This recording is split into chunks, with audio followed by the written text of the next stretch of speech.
खुंटा degree महाविद्यालय प्राणी विज्ञान विभाग तरफ आलोचना चक्र अनुष्ठित।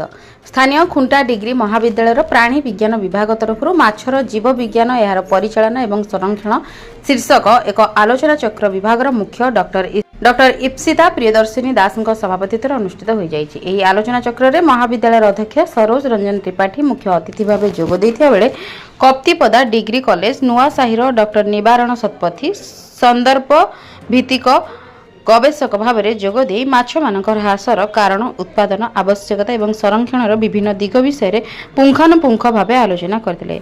सम्मानित अतिथि रूपे IQAC संयोजक तपन कुमार बारिक जोगदे निजर मतामत रखिते एवं विभागीय प्रदर्शिका निरदा बारिक स्वागत भाषण सहित धन्यवाद अर्पण करते। उक्त आलोचना चक्र में तृतीय वर्षर छात्र स्मृति रंजन बेहेरा, छात्री दीपा सिंह, श्रीलेखा माझी, द्वितीय वर्षर प्रीति प्रज्ञा कबाट, अलिभा नायक विभाग तरफ अंशग्रहण करते और विभाग समस्त छात्र छात्री उपस्थित रही।